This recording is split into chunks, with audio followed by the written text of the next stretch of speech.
ser você e não ser o que fizeram com você.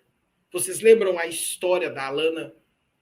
Todos falavam, me exigiam determinados sentimentos, determinados comportamentos, mas eu não conseguia expressar. Mas eu ficava em crise interna, porque eu sou uma pessoa boa, eu não sou uma pessoa má. Eu não sou uma pessoa que deseja o mal ao outro, porém eu não conseguia ser afetiva. Veja, a rejeição, ela vai gerar um buraco vazio na alma. Esse buraco vazio, ele é um buraco porque faltaram alguns tipos de afetos, que a gente chama de afetos tortos. Nós temos os afetos inteiros dentro do ser, dentro de você, que é os afetos inteiros, são os afetos que são construídos para você desenvolver afeto mais tarde, e nós temos os afetos tortos, são dois tipos de afetos, dentro da teoria da tensão. E esses afetos, eles estão em tensão. Os afetos tortos é quando, já que você muitas vezes não tinha, você muitas vezes não recebia, então você vai construindo o seu próprio caminho de afeto. Você vai construindo a sua própria forma de sobreviver. Por quê? Porque o ser humano não consegue sobreviver sem o afeto. Ele precisa do afeto para a sua constituição, para definir os seus sentimentos, para a construção das suas inteligências, para as suas múltiplas inteligências. O afeto está ali no centro. E quando, então, a pessoa ela percebe que ela não teve e ela, então, vai tentando construir isso por conta própria, porque o ser humano também tem essa capacidade. Se você não morreu, é porque você está tentando construir esses afetos, ou tentou construir esses afetos na sua infância e na sua adolescência, mesmo sem você ter recebido esses afetos lá da sua família. O problema é que, como a ausência ela vai fazer com que você crie os afetos para a sobrevivência, esses afetos começam a ficar afetos tortos, que é o que a gente chama. E esses afetos tortos é aqui que está a grande questão.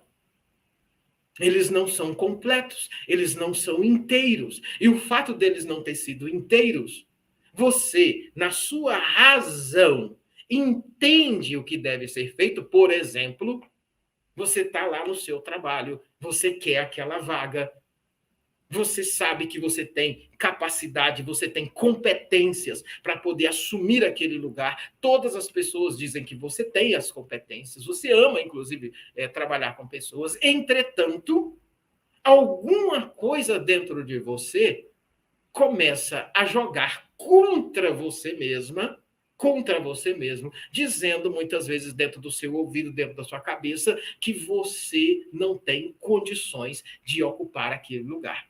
Então, um lado de você sabe que você tem condições, o outro lado de você fica dizendo para si mesma ou para si mesmo que aquilo não é para você. E o que acontece, então? Quem quiser aprofundar mais sobre isso, vá no meu canal do YouTube e veja lá um dos sintomas do eu fraco, que é o retrato embaçado e o copo quebrado. Que são dois sintomas que, sem perceber, a pessoa não se reconhece do tamanho que ela tem, e ao não se reconhecer, ela vai lá e ela corta a oportunidade que era para ela. Porque, de um lado, a razão, o racional entende, mas, do outro lado, as emoções, o lado afetivo, ele vai e te trai. E aí vem o vazio existencial, a crise existencial, a angústia que se forma, porque a pessoa não consegue compreender por que um lado dela quer, porque um lado dela entende que ela tem que ir, mas o outro lado não consegue responder. E aí ela vive o terceiro ou quarto sintoma do eu fraco, que é a corda esticada. Ela está nela, mas ela ainda sente que ela está esticada naquilo que fizeram com ela lá no seu histórico do seu passado, sobretudo na experiência da rejeição. É aqui que vai se dar o que a gente chama de vazio existencial. É aqui que está morando, muitas vezes, em você e em muitas pessoas, a experiência da angústia.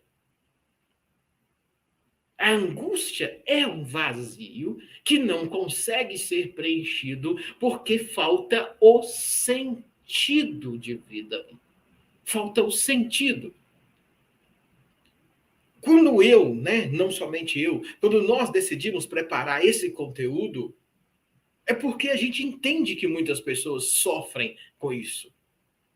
Justamente porque nós temos uma cultura dentro do nosso país que ela acaba autenticando um pouco essas dores. Então, essa é a primeira grande dor. Agora, ela vai casar com outra.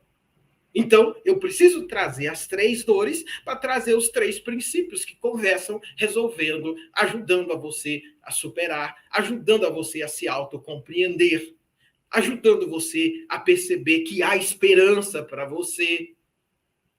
Porque é incrível, porque os profissionais, né, tem vários aqui que fizeram isso, quando eles chegam no método travessia, eles chegam com essas dúvidas, com essas grandes dores.